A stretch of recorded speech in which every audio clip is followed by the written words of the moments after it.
I'm Alice Hacker, nee Gerger, G-O-E-R-G-E-R, and I'm a class of 1934.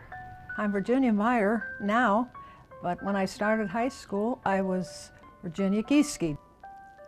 These are all things that I can remember about school.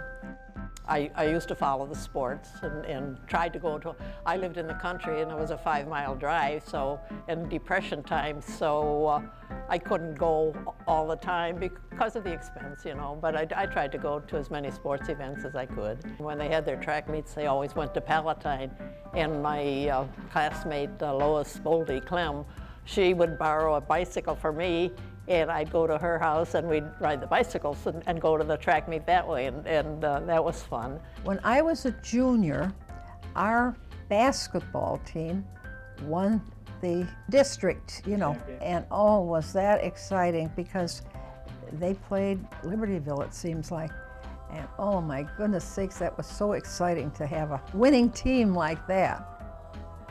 And we had one fella, Red Kelling, and he was a big, tall fella.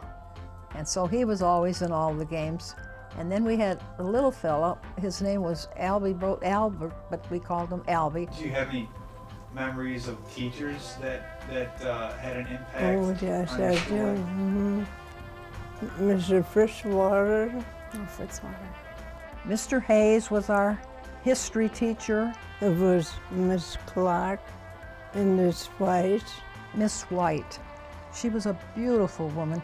She was prematurely gray, and everybody loved Marion White. And Miss Russell. Mrs. Russell. It was Miss Russell, and she married Mr. Wilson, and they were wonderful people.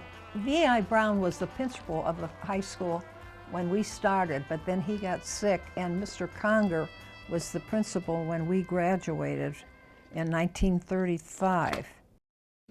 Even as early as the 1930s, familiar patterns of American high school life were forming as Arlington students developed close, lifelong friendships and attended school dances.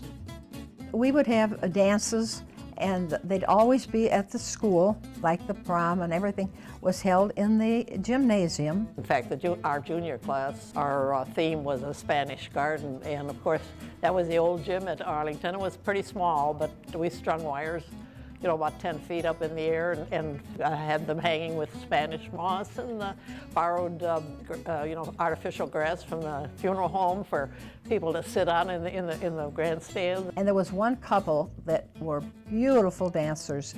They always danced the Continental, which was one of Fred Astaire's numbers, and oh, it was just beautiful.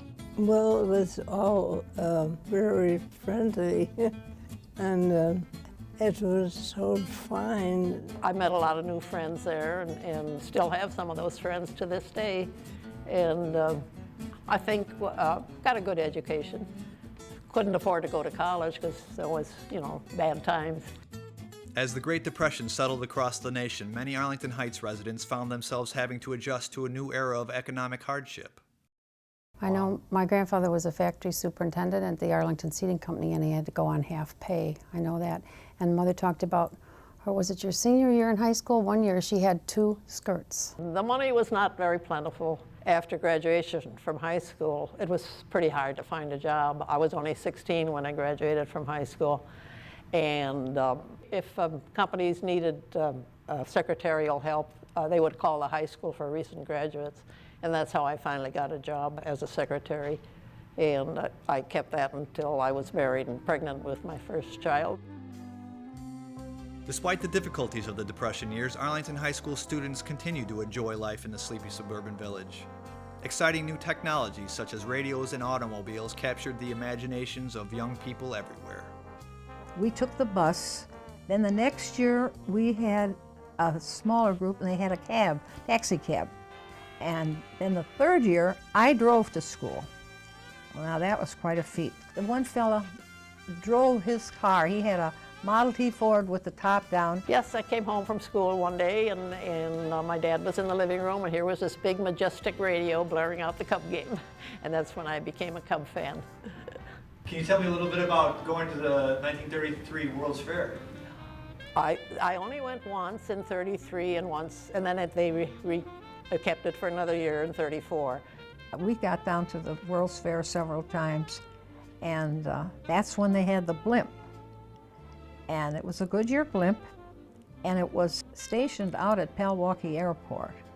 And then the second year, in 1934, they had 2 blimps. We tried some of the rides. Of course, I had never been to Riverview, so that was my first chance ever at thrilling rides, you know, not like a merry-go-round.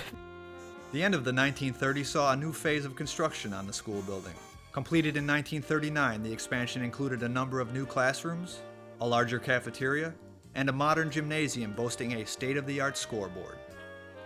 The 30s also produced the first school yearbook, a 24-page paperback called The Cardinal in 1937, and it remained The Cardinal until 1945, when it was relaunched as The Heights Yearbook. Arlington Heights has really been a part of my life.